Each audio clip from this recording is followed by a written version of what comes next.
Good morning and good afternoon. Welcome to another episode of Before Coffee. It's Mucking Fun Day. We have started a new week. We're getting closer and closer to summer, though I would argue, some people would argue that it already is summertime. Here, not so much. It's still quite cold some days. The sun's out, though, so that's nice. It still hasn't been raining as much as I thought it would. I'm sure it's raining plenty over there in Maryland, because it rains 80% of the year there.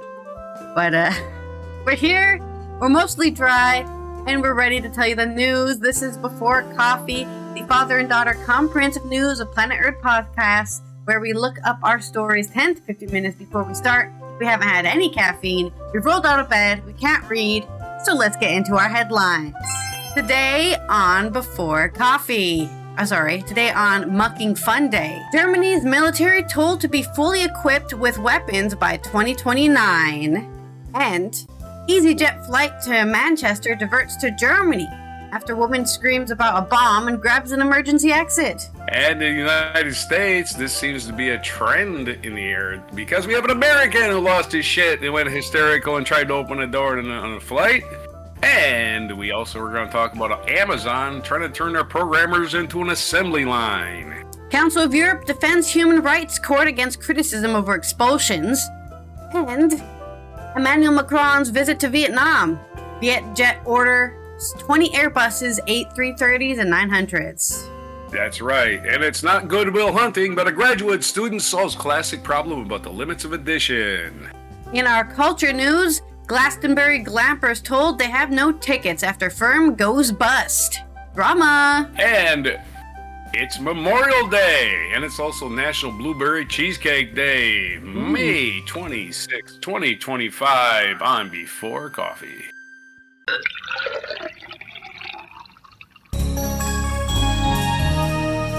If only there were 24 months in a year, then we could have like a series of numbers. Well, Cinco de Mayo was one of those days where you multiply. Cinco de Mayo is one of those days where you multiply the day times the month and you get the year. Yeah. 5 equals 25. Yeah, that's what you said on Cinco de Mayo, I remember. We do have a math story today, so that helps. All right. We're all about the math. And the trying not to fall out of airplanes. Let's roll the segue. Yeah. Everybody wants to be a parachute. Everybody thinks they can fly all of a sudden. It's Peter Pan. I'm Peter Pan. Our first segue is accurate metaphor or simile. And let's get into it. I'm going to have two stories here. First one, coming out of Germany. This is on Reuters by Sabine Seibold. Germany's Chief of Defense, Carsten Breuer, has ordered the German military to be fully equipped with weapons and other materials by 2029, a document seen by Reuters on Sunday shows. Sunday, of course, was the 25th of May. By 2029, Russia may have reconstituted its forces sufficiently to attack NATO territory, according to estimates by Breuer and other senior military officials at NATO. The latest document, entitled Directive Priorities of Bolstering of Readiness, which Breuer signed on May 19th, said Germany will meet the goal with the help of funds made available by loosening of the country's debt brake in March. The Defense Ministry in Berlin did not immediately respond to a request for comment. In the directive, Breuer sets priorities for weapons that should be acquired or developed most urgently, reflecting in part priorities NATO had previously laid out. Among them, Breuer lists the strengthening of Germany's depleted air defense, in particular with a view toward intercepting drones. That's where a lot of drone warfare has happened that we've learned, at least from Ukraine. I think also, I can't remember. I don't know if Gaza's not really doing drone stuff. Last year, sources told Reuters that NATO will request Berlin to at least quadruple its air defense, ranging from systems with long range, such as the Patriot, to the short range systems. Another priority is capability to launch deep precision strikes. According to the document, effectively hitting targets at a distance of more than 500 kilometers or 310 miles and far beyond enemy lines. In addition to pushing for Germany's ammunition stocks to be replenished, Breuer also orders Germany to raise its stockpiling targets for all types of ammunitions. Other priorities listed in the document are the swift expansion of Germany's capabilities in electronic warfare, the establishment of a system of offensive and defensive capabilities in space. In a speech in mid-May, German Army Chief Alphonse Meis said a large-scale social and industrial mobilization meant Russian forces were rapidly gaining firepower. From 2029 and the latest, Russian forces will be capable of a conventional aggression against NATO territory on a large scale, he said. But they can start testing us much sooner. Yeah, don't poke the bear, but Russia thinks it's the bear. So it might be poking the bear. Yeah. Not the literal bear. Sorry, I stole your metaphor there. Damn it! I gotta start over. Anyway. You actually have one? Yeah, it's like that little kid. Germany! Getting to be a military power again. You know, it's like that old flame, that old girlfriend that just got divorced and comes back into town. Hey, I'm on the market again. Anyway. Remember World War II at the beginning when we were friends? That was a fun time. Yeah, remember that? You didn't care if we just walked into Poland? Yeah, that was cool. Okay, our next story is about the Council of Europe. This is a continuation of a story we covered last week where 9 countries were like, hey, you aren't letting us deport people, so stop doing that. And then the Council of Europe defends Human Rights Court against the criticism over this. So this is from Giada Zampano on AP News, coming out of Rome. The Council of Europe on Saturday, the 24th of May, defended the independence of the European Court of Human Rights after 9 member states said its interpretation of rights obligations prevented them from expelling migrants who commit crimes. Wait, these migrants have more rights, so we can't be assholes to them. That's not fair. The leaders to review were Denmark, Italy, Austria, Belgium, Czechia, Estonia, Latvia, Lithuania, and Poland in a joint letter made publicly on the 22nd of May, so Thursday. Called for a new open-minded conversation about how the court interprets the European Convention of Human Rights. Their concerns centered on ruling in the field of migration, Council of Europe Secretary General Alain Berset said in a statement. These are complex challenges, and democracies must always remain open to reflection through the appropriate institutional avenues. However, Berset stressed that the European Court of Human Rights is not an external body, but the legal arm of the Council of Europe, and is bound by a convention that all 46 members have freely signed and ratified. So if you didn't like what you signed, you should have signed it. They exist to protect the rights and values they committed to defend, he said. Upholding the independence and impartiality of the court is our bedrock. This is basically like a similar to the Americans, balance of powers or whatever. I can't think of the proper phrase right now, but that's the same thing here. Sure destruction. No. You've got the 3 things: judicial, legislative, and executive. Oh yeah. The 3. The balance of powers. Yeah, the balance of powers. But the European Union has a similar thing here. So the court is supported by the Council of Europe. We do. So you can't. In theory, we do. I know. And in theory, we do. But we have a stupid system where, the Justice Department is supposedly a separate form of government, right? A separate branch, like the judiciary, right? But unfortunately, if the judiciary makes a ruling, they rely on actually the Justice Department to enforce it. And the Justice Department is under the whim of the president. And that's what's happening here in the United States. The Supreme Court orders something, Trump doesn't do it. You enforce it. Supreme Court, you don't have any officers. The officers work for me, even though the president's supposed to be out of the Justice Department's business. We know Trump's a criminal, so he doesn't care about laws. Anyway, sorry, go ahead. But that's not what's happening here. What's happening here is the Council of Europe, which is, I believe, the leaders of the member states. Or maybe I'm thinking of the other. I'm pretty sure the Council of Europe is the leader of the member states, and they're defending the Court of Human Rights and saying, no, you can't. 9 people can't say, hey, change their conventions. It's like, no, you need it. All 46 members have to say, nope. That's a tough one. Change it. Because you all signed it when you joined the convention. But, and there is no enforcement. provision. There's nobody around to enforce any of this. The people could just say, we're not going to do it, right? Anyway. They'll definitely still get in trouble is the argument here, right? How they're deporting people and deporting immigrants and treating them badly. They can get in trouble for that. But yeah, mostly it's for their own feelings, right? We want you to change the convention so we feel better about ourselves. Yeah, and they can say something and do the other thing, which is always what they do anyway.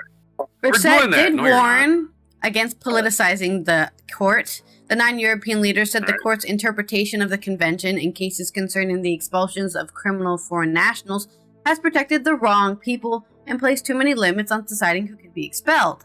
The Council of Europe is not an EU institution or set up in the wake of the Second World War to promote peace and democracy. So that's not our problem, dude. Go yell at someone else. All right. But there's my story. Yep. I guess everybody wants the gold, but nobody wants to work for it. I don't know. There's your metaphor. It's like, oh yeah, we want all things, but we don't want to compromise, you know. Fascism is the way to go. We don't compromise at all. Okay. Good luck with that. Like a good Everybody segue. hates you. Good luck trying to keep people down under your heel. That works until it doesn't. Anyway. There's my metaphor, keeping people under your heel. Anyway. All right, next segue is a hypothetical. Hypothetical! All right, you should be able to... Well, I thought you had a passenger going nuts story. I thought you were going to do that first. All right. No, well, I got a passenger going nuts story. So...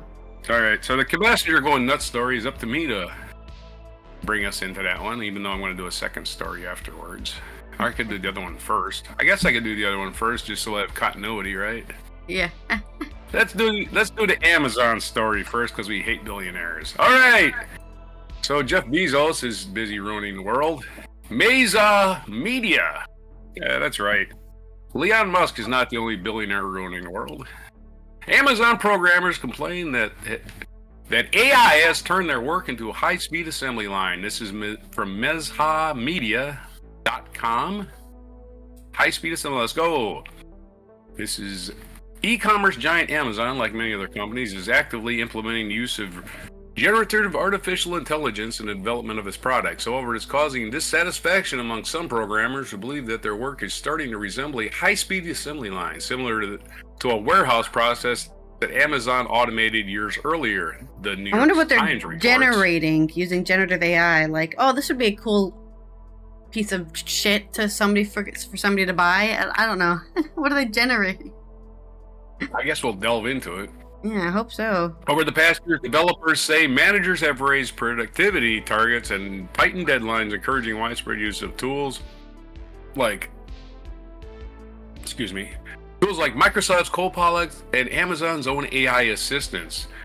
Some teams have seen their headcount nearly halved, even as the amount of code they need to write remains the same. Oh yeah, you're laying off employees and giving them more work. Brilliant strategy.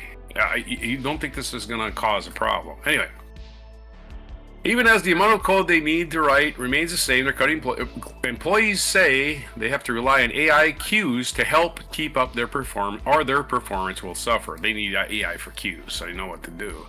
Building a feature for the website used to take a few weeks. Now it must frequently be done within a few days, said one Amazon engineer speaking on a condition of anonymity.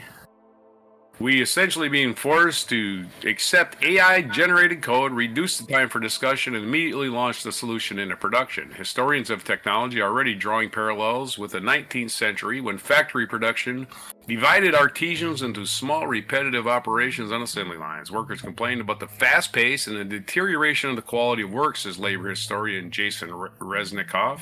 Today's implementation of AI programming feels the same.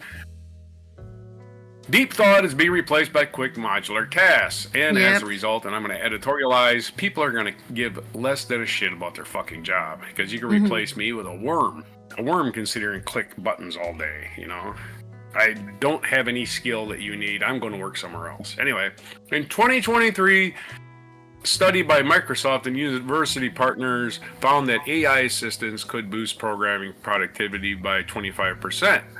productivity is a very, I can't get nebulous word. When you say productivity, what are you talking about? Are you talking about That's like asking how somebody's doing, you know? You can get a pretty, you can't really know how somebody's doing. They can only surmise. Yeah, you know?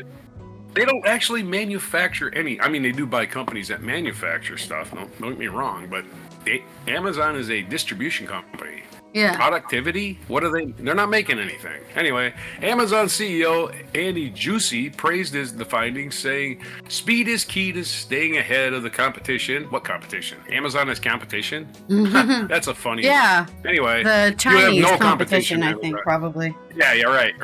The Chinese company that gets things here 5 weeks from now. Yeah, that's your competition. Not Amazon, where I order something and it's here this afternoon. You have no competition, Amazon. Don't worry about it. What a load of shit. Pay your workers and stop overworking them. Amazon CEO, I didn't know they had a different CEO besides Bezos. It's Amazon CEO Andy Jassy praised the findings, saying speed is the key to staying ahead of the competition, and praising regenerative AI for its cost savings. Well, there you go. If you're saving money, why don't you pay your people more then? Not all developers are upset about the changes, though. AI advocates say it frees them from tedious tasks, updating legacy code, writing tests, allow them to focus on high level. Yeah, of course, it's got good points. Anyway? AI has saved us thousands of development years, Jassy wrote in a letter to shareholders. Good, whatever. Citing that in software development years of experience, our development years are often used to gauge developers' expertise. A junior developer is considered to have 1 to 3 years experience. A mid-level developer typically has 3 to 5 years. A senior developer is 5+ years. But Harvard University economist Lawrence Katz warns that AI may prevent beginners from acquiring fundamental skills. I was about to make that point. Now you hire somebody and they're just basically a monkey. Yeah, AI's doing my job for me. I don't have to learn anything. But Harvard University economist Lawrence Katz warns that AI may prevent beginners from acquiring fundamental skills. They may never master the basics of programming if AI writes the first drafts for them. Yeah, make us stupider. Computers It's like how students are not learning how to write because they're just using ChatGPT to write stuff. All technology has made us lazier and stupider. I mean, all successful technology has made us lazier and stupider, unfortunately. The debate among American Amazon engineers resonates with the experiences of their colleagues in the company's warehouses, where robot pickers have increased productivity tenfold, but many employees have complained about the routine and physical strain. Well, we got robot pickers. What is productivity? Again, I just don't understand what they're saying by productivity. Is that things that go out the door even if they're the wrong thing? Is that productivity, right? The robot picker picks the wrong thing, sends it to you, you get it, you got to send it back. Is that productivity? Or is that, I think that's negative, right? I don't know. Does AI make mistakes? I don't know if they do or not. I know the drivers make mistakes. Anyway, we see repetition of their old problems in our new workflow, shared one Amazon developer. Initially, AI assistance was optional, but as productivity metrics increased, it became mandatory. Amazon says it regularly reviews its workforce and can add teams as needed. We will continue to adapt as we integrate innovative AI into our process, as spokesman Brad Glazer. The company also notes positive employee feedback about its AI investments. Shopify and Google are following a similar course. Both have declared artificial intelligence a core requirement and will include AI skills in employee evaluations. While AI can democratize app creation by enabling rapid prototyping, wow, that's a big sentence, and lowering barriers to entry, developers at Amazon and elsewhere are wondering whether the speed in exchange for insight could compromise the quality of their profession. As one developer put it, AI is a blessing for prototyping, but a challenge for gaining experience. Well, it's great. Again, you're talking about productivity. I'm not sure how Amazon measures productivity, because they are essentially a warehouse. They don't make anything. They don't produce anything but deliveries. That's what they produce. They produce deliveries. You know, it's like now they've basically dropped all the other delivery companies they've employed and hired their own stuff. They're taking place of FedEx and UPS and all that too. So to me, productivity, you're making money hand over fist. and you're trying to, I don't know, get faster. I don't know how much faster you can get. But anyway, that's my story. Now on my next story. Wait, first, don't you want a hypothetical? Segue. Yeah. Yes, I do. Yes, I do. I ain't gonna let you off the hook. You almost did, though, if I didn't remind you. Yeah, I mean, in this scenario, we've got a company, right? So, like, in the future, we're just gonna be having whatever this generative AI is doing. I don't know what they're generating. Hey, look, I generated a bunch of sales that didn't happen. I don't know what they're... I'm really annoyed that they say they're using generative AI, but they're not saying what it's generating, what they needed to generate. It's probably proprietary information, probably. Right? You know, I will not tell you because I'm generating the invoices for you, so... and also they said like there's developers, right? They said they got rid of a lot of developers. What are the developers developing? Like, are they programming the website? Are they making sure the website runs properly? The information in this is very vague, but they're developing a hatred for working at Amazon. That's what they're doing. I think if this is like the actual website level development, it would be very, in the future, we're going to be seeing a lot of weird AI shit going on, I think, on the website at least. If they're using generative AI anyways. Basically every post on Facebook is now an AI picture of somebody. Yeah. It's like, here's a picture of Bob Dylan visiting the Rolling Stones backstage. Why does Bob Dylan have two heads? That's not a picture, okay? That's just something you conjured up.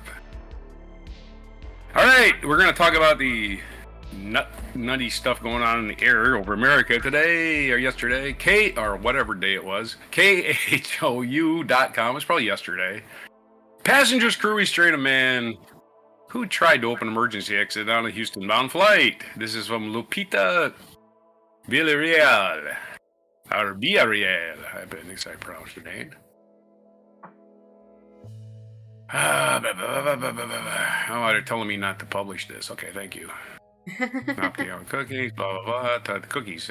Cookies are necessary. Did you know that? Cookies. I got a big thing about cookies I gotta read. What the fuck?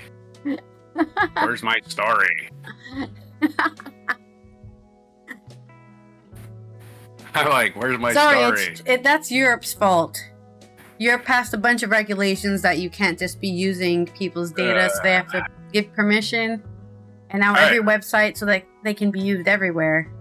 As the cookies confirmation. Yeah, I know, and now it's the only thing on my screen. There's no story. It's just a cookies thing, which is fucking hilarious. All right, I'll read it with all the graphics then. A flight from Tokyo to Houston diverted to Seattle due to an unruly passenger attempting to open an emergency exit. Yeah. From Tokyo to Seattle. Yeah. A flight, is it the same one? No. I was just confirming it was one of those long ass, like 17-hour flights or whatever. You're right. That flight, that is a long damn flight. Houston to Seattle, and they went to Houston. That's crazy, right? Houston's nowhere close to Seattle. Anyway, after an incident involved, which makes they went to fly over the Pacific. Yeah, I guess that makes sense. They're coming from the south. After an incident involving an unruly passenger, according to the airport officials, SeaTac spokesperson Chris Guizlo told KHOU 11 Houston News that the All Nippon Airways flight NH-14 landed at SeaTac around 6:19 a.m. Central Standard Time. Guzlo said police and EMS were told that a passenger tried to open an emergency exit door mid-flight. Fellow passengers and crews restrained the man before landing. Upon arrival, the man was assessed and determined that he was experiencing a medical crisis. He was removed from the plane and transported to a nearby hospital for further evaluation. There isn't a whole lot of a story on this, but somebody else had a freaking 24-minute story that I wasn't about to read the whole thing, but I could click on it and see what the deal. If there's any more information, yeah. I mean, I thought it must have been some sort of psychotic breakdown there. They got his name, they got his address, they had to restrain him. Family history, probably. The 24 minute. This is a 24 to 30 minute story. It must be for slow readers. This is from simpleflying.com. Alexander, let's see. Alexander something or other. Alexander Mitchell. Okay, Alexander Mitchell says, deeper look exactly what it's important to begin by knowing that we actually know relatively little about the incident at this time. Okay, there's nothing to know. According to Houston-based news outlet, Flight 114 was forced to divert to Seattle several hours into flight after an unruly passenger attempted emergency exit door. Officials have indicated this flight landed around 4:19, a few hours before it with a right touchdown. Houston, 4:19 in the morning. Yeah, it was diverted to SeaTac, not Houston. So, besides being forced to divert, there was nothing else about this flight that was out of ordinary, safely, and despite its diversion taking place as a result of the passenger safety-related incident, no one was injured. The non-stop service is up. There ain't a whole lot of details on it. So this guy has no details either. Everybody's safe. The guy's in the hospital. He had a breakdown. Medical emergency, they say, but you know your medical emergency is not going to get better if you open the door. Anyway, like I said, it's like more of a psychotic break, I guess. Yeah. Yeah, no way. Yeah. You're not saving anybody by opening that door there, mister. Hey, where's your hypothetical? What if he could actually fly? I mean, what if this happened in Europe? Let's look at our story here from Europe. All right. Wait, you got to spin the wheel for me, though. I'm spinning the wheel. Yeah, I know. As the wheel spinner, right. I'm very aware. I have to spin it. Okay. So this is coming out of, it's going to be a mixed metaphor for your segue. Coming out of the UK and I guess Europe in general, honestly, because Germany. This is by Byroni Gooch on The Independent. An EasyJet flight to Manchester diverts to Germany after a woman screams about a bomb and grabs the emergency exit. So this wasn't a medical emergency. Wow. This was, well, maybe still a medical emergency, but a disruptive passenger caused an EasyJet flight traveling from to the UK from Turkey to unexpectedly divert to Germany. Travelers catching the late-night flight from Dalaman to Manchester Airport found their flight disrupted by an erratic woman who tried to grab the emergency exit on the flight. The woman screamed there was a bomb on the flight before grabbing the emergency exit and reaching for life jackets, according to the Manchester Evening News. A passenger sitting close to the emergency exit told the publication, once the plane had took off, she began to run up and down the plane screaming about how it was going down and there was a bomb. She also tried to get life jackets and oxygen masks out. The newspaper reported she was wrestled away by 3 men before flight made the emergency landing. Flight radar showed that the plane due to leave Dalaman at 11 p.m. on Saturday, the 24th of May, instead departed not long after midnight and was diverted to Frankfurt around 1:30 a.m. when emergency services boarded the flight. Passengers were kept on board for the flight for a number of hours before being allowed to leave the airport around 5 a.m. That sounds awful. Stuck on a plane for like 4 hours because some lady was like, "There's a bomb! We have to get the bomb!" An EasyJet spokesperson said Flight Easy Y2148 from Dalaman to Manchester on May 25th diverted to Frankfurt due to a passenger behaving disruptively on board. Unfortunately, due to airport curfew, the flight had to be delayed overnight and is planned to continue to Manchester today.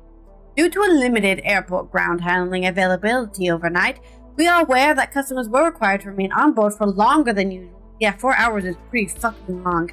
Than usual before they could disembark, and we did everything we could to mitigate the impact of the delay. As there was unfortunately limited hotel availability in the area, some customers stayed in the terminal, where we provided refreshment vouchers to help make them as comfortable as possible. I guess I have to send the bill to the lady who had a breakdown, huh? EasyJet's cabin crew are trained to assess and evaluate all situations to act quickly and appropriately to ensure that the safety of the flight and all other all other passengers is not compromised at any time. While such incidents are rare, we take them very seriously and do not tolerate abusive or threatening behavior on board. The safety and well-being of our customers and crew is an EasyJet's highest priority. German authorities have launched an investigation into the matter. Of course, we got our little PR press release there. We really care about people by making him sit on a plane for hours. See, that was a lot of information. Your story didn't even say what happened. It's like, oh, he was just taking off the plane. Everyone moved on with their life. I don't know. I guess it would have been nice to hear from people in. It was really annoying that our flight was delayed because that guy wanted to open the side door. Like no quotes, nothing. It just happened. But there is your story about a Manchester flight getting diverted due to a bomb threat. I'm probably taking it seriously. I don't know. Airlines are like these flying trains, right? Yeah. There's my mixed metaphor. They're like these flying trains. But once in a while, there's a ghost in the machine. There's a ghost in the freaking head of the passengers is what it looks like. Every once in a while, there's a fly in the ointment. There you go. You mix metaphors and it gives you brain worms. Anyway. In more news, Emmanuel Macron visits Vietnam, and it also to do with planes. They signed a deal with Viet Air for some 20 Airbus planes. So it's all about airplanes today. I didn't even realize that until I started reading the story. They're selling planes to Vietnam. What a switch for France, huh? Yeah. Now I need to figure out if I can read this thing because it's in French. Okay, here we go. The French president announced on Monday, which is today, the 26th, right? Yeah, the 26th. 9 billion euros worth of contracts signed with Vietnam from Hanoi, where he's currently, shortly before Airbus announced an order for Vietjet, the country's largest private airline, for 20 A330-900 aircraft. I don't know what that means, but I'm sure there's some aircraft nerds in chat who could tell us. Airbus announced on today about the agreement that signed in Hanoi by Vietjet President Nguyen Thai Phuong Thao and Wouter van Wersk, president of the Airbus International, and in the presence of French and Vietnamese presidents Emmanuel Macron and Luong Quang, according to a statement. In a statement, Viet Air said the wide-body aircraft will enable it to increase the number of flights of high-capacity routes in the Asia-Pacific region, as well as establish future long-haul services in Europe. The order comes at top of a similar contract for 20 A330-300s signed last year between Vietjet and the European aerospace giant. So they've got even more planes, 40 planes now. Viet Air's current fleet is 115 aircraft, all Airbuses, including 7 330-300s, which serve Australia, India, and Kazakhstan. Man, they could have named these Airbuses something easier, because 330-300s. They must have a easier way to say that, because it's not good. Yeah, work on your number system, man. The agreement between Airbus and Viet Air corresponds to a list price and never applied due to discounts granted of 7 billion euros, an Airbus source told Agence France Presse. Emmanuel Macron, accompanied by more than a dozen business leaders, is meeting with the Vietnamese leaders in Hanoi today as part of an official visit.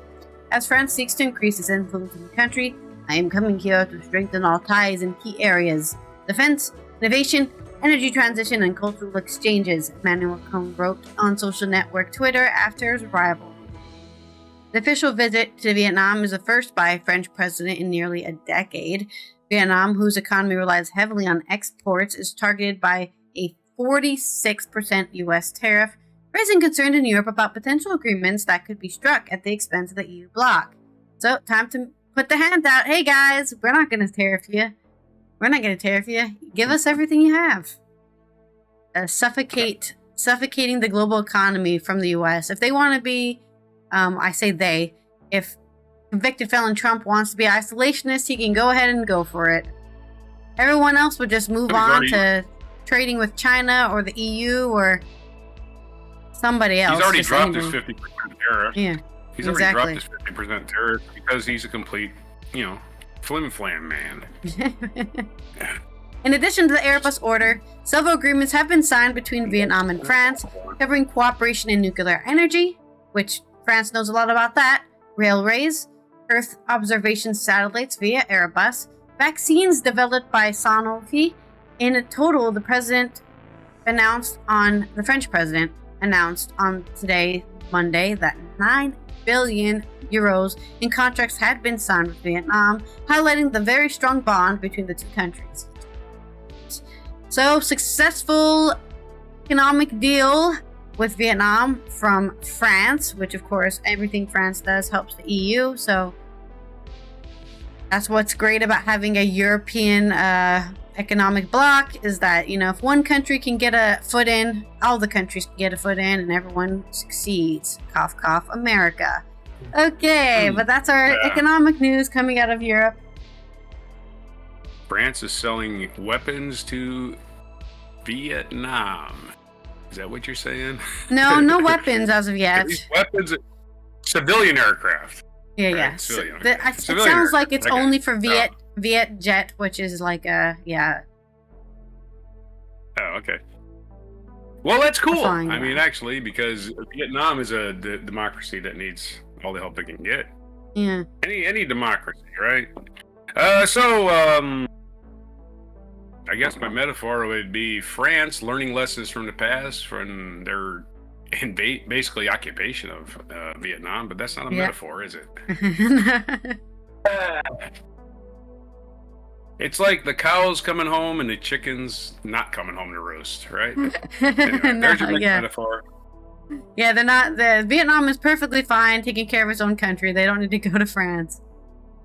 But they're developing. They have what do they say again? Like a lot of their economy is based off of exports, right? Vietnam, right? So they're exporting a lot of stuff to who knows where, what, and so now that they've been cut out of the U.S. market, they're gonna have to export somewhere else. So plenty of stuff to share. Mm-hmm. And sorry for the poor metaphor. It's okay. You don't have to apologize. That's part of the show. Sorry for the poor metaphor. I'm having medical issues, but at least I'm not trying to open an emergency exit. Emergency exit on a plane. All right, our next takeaway is also a mixed metaphor. Okay, cool. I sent you a video. Your mixed metaphor, the wheel's broken again. You got a repairman on it. But I like mixed metaphors, so I'm not going to complain. I guess. My favorite thing. They're not all that challenging. It just seems like something I just got to pull out of my ass at the last second. Well, that's like me with the alliterations. That's what I like, the alliteration. Come on, man. No, the funnest one, I think. Maybe I just give you too much to do, right? Because I'm sending you videos. But anyway, I did send you a video, a mic drop. And then we're going to talk about a graduate student. This is QuantaMagazine.org. Graduate student solves classic problem about the limits of addition. There's limits to addition? You just add things together infinitely. Wow, I didn't know. Anyway, apparently there's limits. They're going to tell us, aren't they? I guess. This is by Leila Sloman of this website called QuantaMagazine.org. The simplest ideas in mathematics can also be the most perplexing. Take addition. It is a straightforward operation. Yeah, One of the first mathematical truths we learn is that 1 + 1 = 2, but mathematicians still have many unanswered questions about the kinds of patterns that addition can also give rise to. Oof. Hello, math nerds, strap in. This is one of the most basic things you can do, said Benjamin Berdert, a graduate student at the University of Oxford. Somehow it's still very mysterious in a lot of ways. In probing this mystery, mathematicians also hope to understand the limits of addition's power. Since the early 20th century, they've been studying the nature of sum-free sets. Sets of numbers in which no two numbers in the set will add to a third. For instance, add any two odd numbers and you'll get an even number. The set of odd numbers is, therefore, sum-free. Okay. I didn't understand that at all. For instance, add any two odd numbers and you'll get an even number. Okay, 3 + 5 = 8. Got it. That set of odd numbers is therefore sum-free. Okay then. 1965 paper, the prolific mathematician Paul Erdos asked a simple question about how common sum-free sets are, but for decades, progress on the problems was negligible. And a very basic sounding thing we had a shocking little understanding of, said Julian Shahasrubudi. Woof, what a name. It's got 72 letters in it. A mathematician at the University of Cambridge.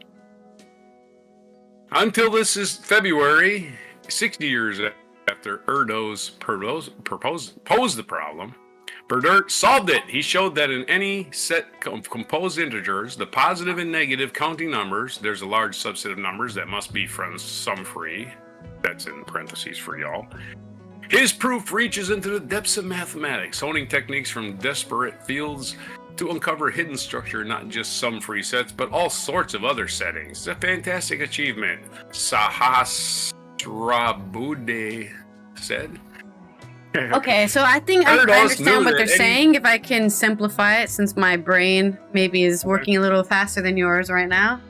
So they're saying that in numbers from, like, let's say 1 to 100 or whatever, right, you're going to have 10 numbers in there that combine together to be this sum-free, right? Hypothetically, whatever. So they're saying this guy has actually discovered the actual number, any sum-free, how many sets of sum-free numbers there can be in all numbers ever, I guess. So from 1 to 100, there's always going to be 9 or something. This is not numbers. Yeah. They're not saying numbers because numbers include integers. 0. This is integers. Yeah. Integers. Erdos wanted to know. I'm trying to simplify it for the layman, so a lot of people don't know what integer means. So. Right. Integer is every number, whole number that is not 0. Yeah. Anyway, Erdos wanted to know just how far this phenomenon extends. If you have a set with 1 million integers, how big is the biggest sum-free subset? In many cases, it's huge. If you choose 1 million integers at random, around half of them will be odd, obviously, giving you a sum-free subset with about 500,000. About exactly. What do you mean? It's exactly 500,000. Yeah. About. I think there's... If I choose, exactly 256, 780, and half of those will be able to combine to be sum-free, I guess. I'm just trying to figure out why he thinks there's only 500, there's less or more than 500 odd integers in 1 million numbers. I have no idea why he thinks there would be anything but exactly 500,000. Anyway, in his 1965 paper, Erdos showed and proved that it was just a few lines long and hailed as brilliant by other mathematicians that any set of n integers is a sum-free subset of at least n over 3 elements. Still, if you understood that, congratulations. Still, he wasn't satisfied. His proof dealt with averages. He found a collection of sum-free subsets and calculated their average size was n over 3, but in such a collection, the biggest subsets are typically thought to be much larger than average. Erdos wanted to measure the size of the extra large sum-free subsets. Mathematicians soon hypothesized that as your sets get bigger, the biggest sum-free subsets will get much larger than n over 3. In fact, the deviation will grow infinitely large. This prediction that size of the biggest sum-free subset is n over 3 plus some deviation that grows to infinity with n is now known as the sum-free sets conjecture. It's conjecture. Ooh, it's not even made proven. a nude conjecture. Look at him. It's not, It's surprising that this simple question seems to present considerable difficulties. Erdos wrote an original paper, but perhaps we overlooked the obvious. For decades, nothing obvious revealed itself. No one could improve on Erdos' proof. The longer it went without people being able to improve on that simple bound, the more cachet this problem acquired, said Ben Green, Berdert's doctoral advisor at Oxford. That's the name of his. Okay, said Ben Green, who is Berdert's doctoral advisor at Oxford, and he added, this is precisely the kind of problem where it's very, very hard to do any better at all. After 25 years without improving on Erdos' original result, mathematicians finally began inching forward. In 1992, researchers proved that any set of n integers, such as a sum-free subset, with at least n over 3 plus 1/3 element, n over 3 plus 1 over 3 elements, more commonly written as n plus 1 over 3. But since the size of the set is always a whole number, an increase of 1/3 is often inconsequential. But we're deep and right into the math nerd stuff here. Rest assured, I don't understand what I'm reading either. For example, if you know that a sum-free subset has to have at least 5 over 3 elements, that means the size is guaranteed to be 2 or more. If you add 1 over 3 to 5 over 3, your answer is still 2. That's correct. It'd be 6 over 3. It is funny. It means that it doesn't actually always improve it, said David Conlin of the California Institute of Technology. It is only when n is divisible by 3 that it improves it. You have to divisible it by 3, which is one of those numbers. Divisible? No. Divisible, that's right. Divisible. In 1997, the mathematical legend Jean Bourgain nudged the bound up to n plus 2 over 3. The result might have seemed hardly worth mentioning, but buried in Bourgain's paper was a startling breakthrough. He described an idea for how to prove that the biggest sum-free subsets would be arbitrarily bigger than that. He just couldn't pin down the details to turn it into proof. The paper's almost like, here's how I tried to solve the problem and why it didn't work. And we're going to say this guy's name again. Saharshrabudi said. Well, here's a picture of the guy. You know, that's another guy. Anyway. Bourgain relied on a quantity called the Littlewood norm, which measures a given set structure. This quantity, which comes from a field of mathematics called Fourier analysis, tends to be large if the set is more random than small if the set exhibits more structure. Bourgain showed that if a set is with n elements of a large Littlewood norm, then it must also have a sum-free set that is much larger than n over 3. But he couldn't make progress in the case where the set is a small Littlewood norm.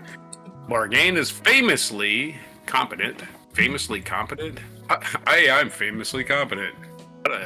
Is that supposed to be like is that a backhanded compliment or something?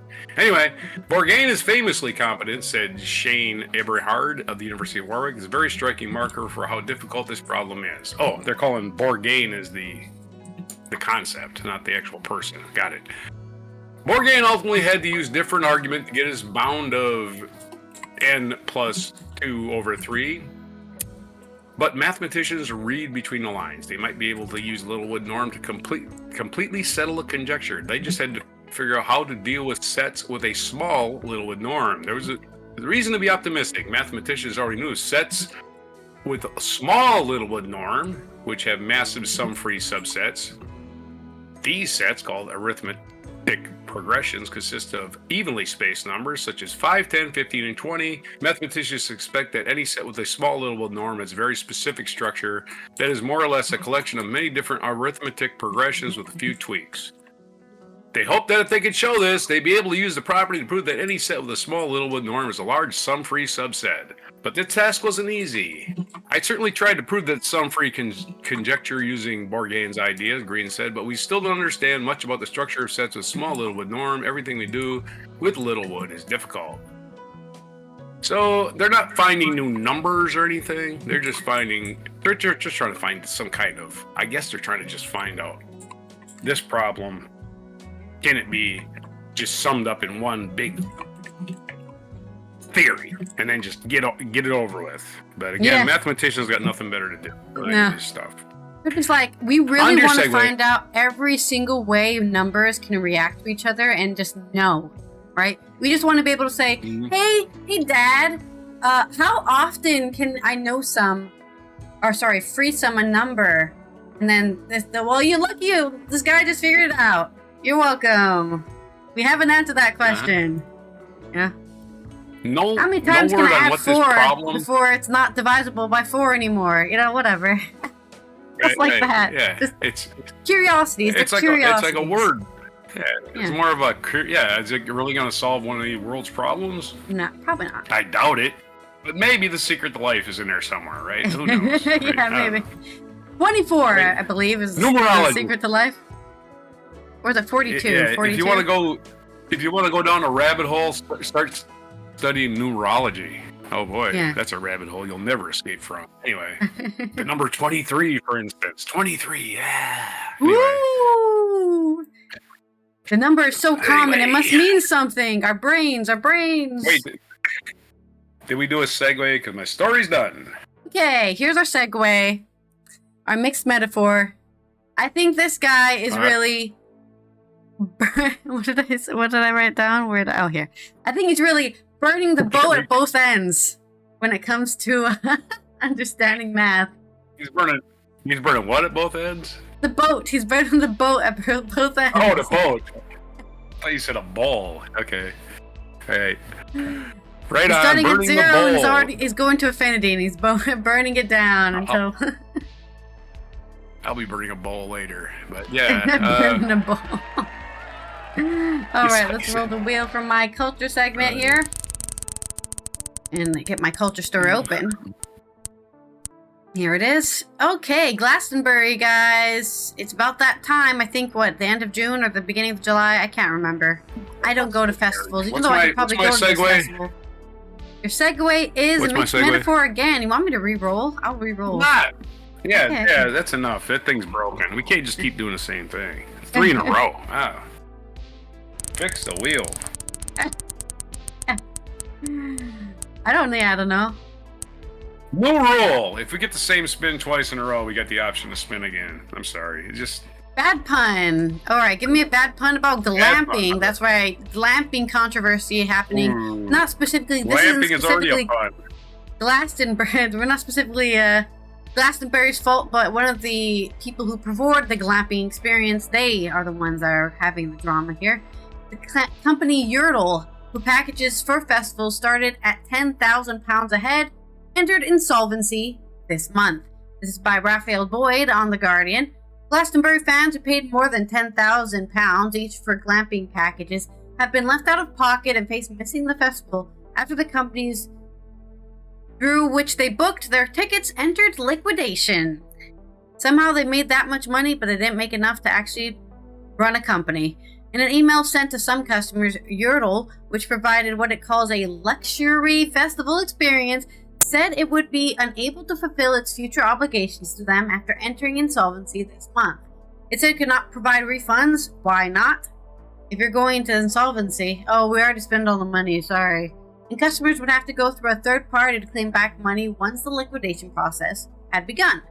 Customers also learned that the tickets into the festival they thought they had booked as part of the packages had not been bought. Not all affected customers received the email, some only finding out their summer plans had been disrupted through message boards and social media. The announcement made little over a month before the festival was due to begin. Tickets in the final resale event last month sold out in 19 minutes. Yurtle packages were started at $10,000 a head and went as high as $16,500, were advertised as including high-end yurt accommodation, alfresco dining, hot tubs, a cocktail bar, and warm private showers. Well, no wonder they didn't make it. No wonder they went out bankrupt. How many people got sold that, right? Let's say 100 people bought that. 100 people bought this supposedly high-end experience. That means they would have had to build 100 private showers. I don't know if the hot tub would have been shared or also private, Had to buy all this high-end yurts and put them somewhere, and they probably just couldn't afford it. They lowballed their price, and they realized it was way more expensive to do that, so then they went bankrupt. Oh shit, we can't actually afford this, even with the price we gave per head. Customers were to have an on-site chauffeur who could take them from camp to the main area of the festival on a golf buggy. That probably also costs. Hiring a golf buggy, probably more than one for these 100 people, 50 people, Glastonbury said that while it appreciates how disappointing this is for those missing out, it had no involvement with the operation of Yurtle and could not reimburse customers. That's why you always take risks when you buy a third party. Anyone who has paid Yurtle for a package, including Glastonbury 2025 tickets, will need to pursue any potential recompense available from them via the liquidation process as outlined in their communication to you, it said. We are not able to incur the cost of or responsibility for a loss or replacement. Glastonbury said Yurtle had not actually bought any tickets for the 2025 festival prior to entering liquidation, and therefore no tickets were secured for their guests. That's why maybe that's also why they went in liquidation. Guys, we were able to acquire 0 tickets. What do you mean? Yeah, we're sorry, we didn't get any tickets. Okay, well, we're gonna have to go bankrupt then. we can't promise what we've promised if we can't even get them in. The festival had listed the company as one of a small number of campsites local to Worthy Farm with limited access to purchase hospitality tickets for the guests in certain circumstances. Yodel, based in Corsham, Wiltshire, was founded in 2005 by Mickey Luke, who owns and runs the specialist events company Riot and Audience. Luke declined to comment on the situation, probably because he's too busy crying about going out of business. Yodel's website is still operational, but the messaging feature on its contact page has been disabled on Facebook, Instagram, and Twitter accounts have been deleted. Yeah, don't talk to us. We're already fucked up. We know. Glastonbury's advised. My little scam to make money isn't working. Yeah. Anyway. Glastonbury has advised Yodel customers to email Yodel at btguk.com with their party's details to see if they can provide an alternative potential sources for those customers to purchase tickets and accommodations for this year's festival. Neil Young, Olivia Rodrigo, and Moyle Khan are among the headliners at this year's Glastonbury, which opens. Oh, Neil Young's back on. Yeah. No, he was never off. He was just off from the ticketing. He was just off his meds. He was off. Yeah. He's off his meds for the day, and he said something. That's probably what happened. He just said something controversial on social media, and then everyone was like, he might pull out, but he never did. He never pulled out. Yeah, Neil traditionally has no filter, so yeah. Sometimes it's good, sometimes it's bad. Sometimes it can put you in a bowl of hot soup. Yeah. Neil, do you remember what you said last week? Oh, yeah, well, I was in a mood. Anyway. I was pissed, okay, because I stubbed my toe early in the morning. All right, leave me alone, man. I'm Neil Young. Fuck you. Anyway. So Glastonbury opened its gates to 210 revelers from the 25th of June. That's what I thought in June. I was like, I'm pretty sure it's in June. So they're under pressure, but they're undeterred. For 2005 years.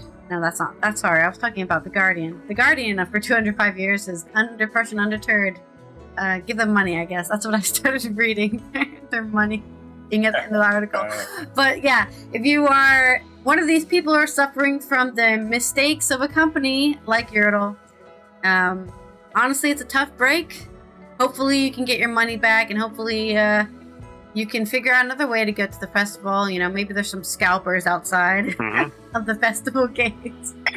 Though I do hear, as more and more, as technology gets more and more advanced, we do have IDs tied to tickets these days, so they make scalping harder and harder. Right? If you buy a ticket, if you're not Sam Susan or whatever, you're not going to get in, no matter what you do. Oh no, Sam gifted these to me. A bunch of years ago. Yeah. Me and Melanie were in Ottawa. Yeah. And Melanie and I just want to be grammatically correct. We were in Ottawa. We went to the blues festival there, and we bought tickets for it. Boy, it was not easy to get them. You had to go meet this guy there and go to that place. Yeah, it was a whole cloak and dagger. Yeah, because they didn't want any forgeries. Anyway, sorry. Back to you. No, that's it. That's the end of the story, really. And you can give me your bad pun. All right. I have the world's best pun, actually. The best pun we've heard in a long time. Come on and give it a big build-up, so you better laugh. Wow!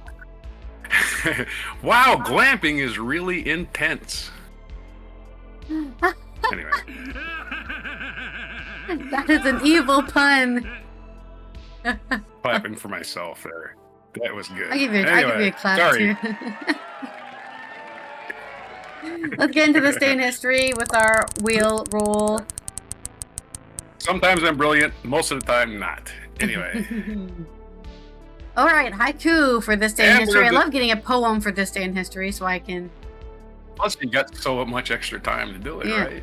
Because this is I can make 3 of them. Segment, unless you do one of those. Yeah, this is probably the longest segment of the whole deal. A lot happens. Let's see what day it is. It's May 26th. Way back in the year 1703, English diarist and naval administrator Samuel Pepys. Pepys? Celebrated for his diary, died at the age of 70. Spelled P-E-P-Y-S. I've never heard of the guy, so... He's English. It wasn't part of our history, so... In 1868, the impeachment trial of U.S. President Andrew Johnson, who had been accused, among other things, of bringing into disgrace, ridicule, hatred, and contempt the approach of Congress of the United States and reproach of the Congress of the United States ended with his acquittal in the Senate. He lost by 1 vote, by the way. And that was totally on party lines. Yeah. He had needed 67 to throw him out. So he didn't get thrown out, but he didn't get reelected either. And it was basically the same year as the election, so it really didn't make a whole lot of difference. 1876, the Challenger expedition, a groundbreaking oceanographic exploration. Not the Challenger that blew up in the sky. This is different. This is 1876. The Challenger expedition, a groundbreaking oceanographic exploration cruise carried out by the British Admiralty and Royal Society, concluded successfully. They probably discovered a whole bunch of species under the ocean and said, "Holy crap, it's scary down there." Anyway. Let's not go back down there. Right? Holy crap, there's freaking octopuses. There's sea monsters everywhere. Ah! Anyway, in 1895, American photography Dorothea Lange, who's our mic drop moment deal today, whose portraits of displaced farmers during the Great Depression greatly influenced later documentary and journalistic photography, was born. Happy birthday to Dorothea Lange. She would be 130 today, and she would be sitting there going, "Man, I'm old. 130, holy crap. I seen everything." In 1897, Irish writer Bram Stoker, yes, published the Gothic horror classic Dracula, which became the basis for an entire genre of literature and films about the vampires. So he's the one to blame for all your vampire stuff. He's the one to blame for Twilight. Yeah, exactly. And ever since then, people have been doing their fan fiction about Dracula. 1907, American motion picture actor John Wayne, who was born in a Winterset, Iowa. His birth name was not John Wayne, it was Marion Morrison. Can you imagine how much of a movie star he would have been with a name like Marion Morrison? He would have been in 0 starring roles, right? Who embodied the image of a strong, taciturn cowboy soldier, was born in Winterset, Iowa. So yeah, Marion Morrison, otherwise known as John Wayne, born on this day. My favorite, I always go back to who was that idiot running for president or vice president? Sarah Palin, I think it was. It might have been one of them other idiots. Was in John Wayne Gacy. You know John Wayne Gacy, the serial killer who killed a lot of children. Anyway, he was born in this town in Iowa, not Winterset, and some politician was in John Wayne Gacy's hometown and said, "This is John Wayne's hometown." No, not the same guy. Nope. I forget who it was. I have to look it up. 1913, Actors Equity Association, the trade union for American performing artists, was born. I'm pretty sure it's now the Screen Actors Guild. 1926, jazz musician. It's 99th birthday of Miles Davis. That's right. Happy birthday to Miles Davis, jazz musician, a trumpeter who was one of the major influences of jazz from the late 1940s. It was born in Alton, Illinois, and always talked in a whisper. Like Miles Davis, you gotta really listen when he talks. Maybe it's all the weed because he smokes so much. He couldn't speak any louder. Yeah, smokes much. He'd start coughing. Davis. Here's my impersonation of Miles Davis. I can't talk any louder than this. Anyway, that's why he played a horn. He couldn't talk. In 1927, trumpet. I should say trumpet. He played the trumpet. The jazz trumpet. Miles Davis, again, one of your jazz fusion guys who embodied a lot of different styles and played with all kinds of artists. We ought to remember Miles Davis. 1927, and of course, a lot of people still around that were in his band, like Herbie Hancock, right?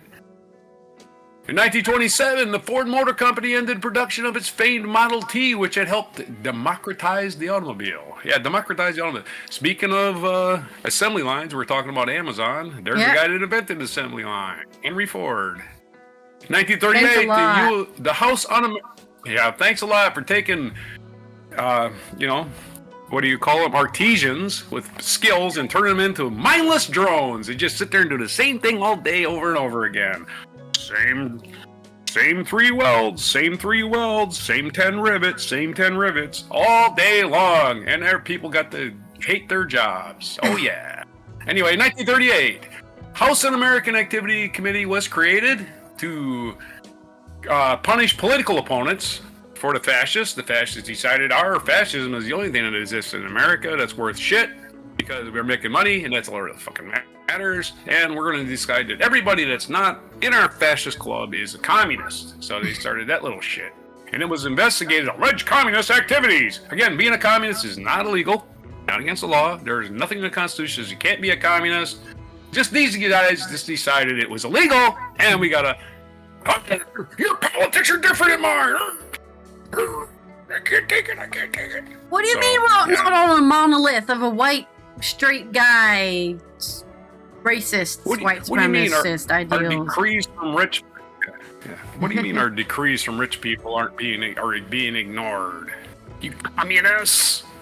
You're a communist because you don't want me to be rich. Yeah. The word communist is the most overused incorrectly. Other than the word literally, I can't think of a word that is just completely misused more in the English language. 1940, during World War II, the British troops, this is 1940, World War II, the British troops began to evacuate their troops from Dunkirk. If you want to watch that fiasco, which it was a fiasco, we got fishing boats rescuing troops. Think about that. Okay, yep. What's that movie, Dunkirk? Yeah. So yeah, we invaded France. Hey, yeah, we're gonna do it on our own. Not a good plan. Wasn't a good plan. 1966, formerly a colony of the Dutch and later the British, Guyana gained its independence. And then they welcomed in Jim Jones a few years later. Yay! 2008, American director. I'm just saying. Maybe if they didn't have their independence, they wouldn't have let Jim Jones settle there. Anyway, 2008, American director, producer. I'm just saying. Right? The Dutch or the British would have said, get the fuck out of our country. The Dutch would have also said it too. The Dutch didn't like the... Well, the I Mennonites. don't think the Dutch owned it in 1960. That's what they told the Mennonites, because the Mennonites originally went to the Netherlands, and then they were like, Mexico. You guys are too weird, and then they took a boat, and they went somewhere to America. Yeah, the Mennonites was a big blonde-haired, blue-eyed population in Mexico that descended from the Mennonites. 2008, American director, producer, and actor Sidney Pollack died at the age of 73. What movies did he make? The Way We Were, Tootsie, Out of Africa. Also made I want to say Carlito's Way. Anyway, so Sidney Pollack died of this day in... splash some mud in celebration. All right. Out of Africa, man. I walked out on that one.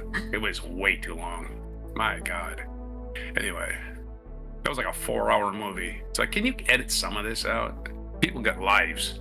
And 1521, our featured event is Martin Luther. Martin Luther declared a heretic. He was declared a heretic. You don't believe in our fancy little book. Passing this A, 1521. That's not what happened. That's not what happened. I know. I'm just saying. Martin Luther wanted to democratize the Catholic Church, and he got in trouble. A German cleric who efforts to change the church led to the Reformation and declared him an outlaw and a heretic who was to be captured. Wait, you want other people to read the Bible? How are we supposed to control them if they can do it themselves? Our ignorance is our friend. Yeah, we can control them if we just tell them. Shit. God says in the Bible, you have to hate Jewish people. No, it doesn't. Oh shit, this guy can read. I got a question. Yeah, somebody in the back. I got a question about this little page in the Bible. Heretic! Get rid of him! Questioning? That's against God. God, you doing questioning? This Bible was translated from 8 different times. How do we know it's accurate? Heretic! Anyway. Sally Ride, feature biography. Sally Ride, American astronaut, born in May 26. Happy birthday to Sally Ride. Woo-hoo! Oh no, she died. I didn't even know she died. Oh, she don't get to be 61. Oh, damn. She was born in Encino, California, which is a suburb of Los Angeles.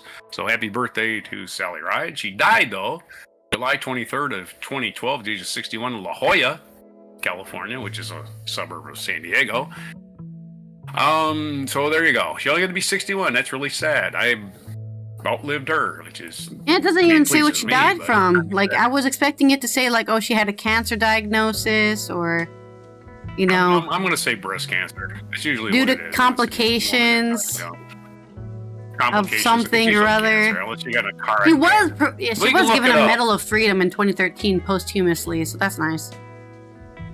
But she has a great name, first of all, for our astronaut, Sally Ride. And it's part of a song. If we did remind you of a song, it would remind you of Mustang Sally, because that's in the song, Ride, Sally, Ride. That's one of the lines. Anyway, Mustang Sally, we're remembering today. In 1907, we did John Wayne's birthday, we did Miles Davis's birthday, it's Jeremy Corbyn's Pancreatic birthday. cancer, by the way. Pancreatic cancer. Yeah, I knew it was I thought- cancer. Awful. Probably got it from the space program. Let's go ahead and blame them. She was exposed to radiation in outer space. I'm sorry, she was. That's a fact. Anyway. Jeremy Corbyn, British politician. Matt Stone, American screenwriter, actor, and producer. If you like South Park, he's your guy. And it's also Lauryn Hill, American singer. The Miseducation of Lauryn Hill, 1975, one of your classic rap Great albums. music. I guess you want to rap. She has some good rap, bands with the Fugees, rock. I think, as well. Rap rock crossover act. Let's see what else we got. We got National Day. Those are your days. Your birthdays. Today's National Paper Airplane Day. Shoot, go out there if you can make a paper airplane. See how contests with your friends. See how far you can fly it. Man, that was my favorite activity in school. I did nothing else but make paper airplanes. And it's also Memorial Day in America, where we remember all the people who died in wars, even the ones we didn't like, which is most of them. So, Yeah. America's wars, America's last, since World War II, have been pointless exercises and stupidity, and that's all they've been. So, you can name me a war that's accomplished anything. Korean War didn't accomplish anything. Vietnam War didn't accomplish anything. The first Gulf War didn't accomplish anything except keep the billionaires in Kuwait in their billions. The second Gulf War didn't accomplish anything except killing a lot of people. The Afghanistan War was a diversion. Afghanistan and Iraq were both diversions. Saudi Arabia attacked us at 9/11. Afghanistan, not Iraq. And we have not gone to war with Saudi Arabia for some reason. I wonder what that is. I'll think about it later. I don't know what it is. Anyway, it's National Blueberry Cheesecake Day also. So, Memorial Day, remember the people that died to keep you free. No matter how free you are, no matter where you are in the world, somebody laid everything on the line. They got nothing in return. Or you. Anyway, those are your days. Those are your mispronunciations. Lots of them today. Your weird shit over in airplanes. Everything. For May 26, 2025 on Before Blueberry Cheesecake. Well, this has been Allison here. We've got our haikus. 3 of them. I made 3 haikus. All right. First one. 3 of Through them. holes of All cold right, hold despair on. we find the heart of darkness lies within the Count's eternal bind. A single man against the might of Rome he did stand. His truth would not relent. Infinite space, guidebook in hand, I roam, towel, my constant friend. Of course, that's due to Hitchhiker's Guide to the Galaxy's Towel Day. Oh! That's what it's for, yeah. Wow. Hitchhiker's Guide, what was that? Hitchhiker's Guide to the Galaxy. Oh, did I mention that? Oh, sorry, that was yesterday. That's okay. I'm still celebrating it. Towel Day! I was Don't like, what? panic! That was yesterday's day. I like how I said today, National Day calendar, and it gave me yesterday's. Anyways, we missed that yesterday, but I wanted to mention it because I love Hitchhiker's Guide to the Galaxy. It's a great film as well, with Martin Freeman and Martin Freeman. yeah. Martin Freeman starred in 2 of your Don't big forget your hippie towel. novels of the 60s. And thank you for all the fish, Right. and that's also where you discovered the meaning of life, which was 42. They made a AI to find out the meaning of life, and that was the answer. 42. Spoiler. That's right, 42. That's right. Divisible by 7. Divisible by 7, 3, and 2. Not a very common thing. Anyway. Yeah, that's why it's the meaning of life. But this has been Allison here from the Netherlands, Roger from the East Coast of the US, as we tie off another mucking fun day. Good morning. Let's start that week strong. We will see you tomorrow for Good Tuesday News Day, which we're going to cover all the positive news stories we can find, the things that inspire us to keep going on in this world. Yeah. So make sure you're subscribed and you have that notification bell turned on so you're notified when we go live and post a video. Let's go to our mic drop moment. How do All right. you Is it tell going? There we go. others about what you think This is your is worth telling? famous Depression era photographer. Yeah, It's a really birthday covering what today. people were going through in a time when maybe you wouldn't even know. Right? No internet back A then. lot of her, You were turned loose a lot of her work in a was region, censored too. and the assignment was see Not for nudity what either. For other is Yeah. reasons. really there. What does it look like? What does it feel like? What actually is the human condition? Really, really It's, tough time. Hard to get by. And, you know, Between Buck Creek and might be Whitewater coming Creek, again. Nobody can make a living. Mhm. This is the technology we had. We had pictures. We had moving I pictures, remember but when you the weren't going to Yankees see this came at the through. movie Yeah, house. whole And pastoral maybe you could write power. on the back of the Told photo, Negroes write you're this free. a quote, and that's about it, you know. I don't know whether that drought was the devil's work or the Lord's work. In 3 days, everything neither. wilted. This country's a hard country. They won't help bury you here. Mhm. You die, you're dead. That's all. This life is simplicity boiled That's down. pretty Star stalled. pretty It's fair. pretty stark. Bum's life Yeah. should make a I was bomb out. born and It raised. seemed like I couldn't do people nothing if I went to house. There's a lot of there's a lot of people you talk to. They don't stop and shut the door, they just walk out. Do no harm. The human face is the universal language. The same I do like how she expressions talked to are all readable, sorts of people too. understandable all over the world. Right? Children, It's explosions moms, of emotion and passion, all concentrated on just this part elder people, like, yeah, of the this. human anatomy. One day I was working here, and it came to me. The deprived and the dislocated. Mm-hmm. And then the word came to me, Oh, rootless, these. the walking wounded. There's the picture. Oh, don't show any white supremacists these photos. They'll learn that, you know, we've always been a diverse country and not just white people. And of course, this was made worse by tariffs, Yep. which destroyed our economy even further. Because nobody was FYI, going you want to know why the Great succeed. Depression happened. And the only way they broke out of it, started participating in the World War and selling stuff to them. That's the only way we were able to break out the Yeah. Great Depression. Large projects, too. Don't forget Yep. that. FDR created a lot of large projects, put people to work.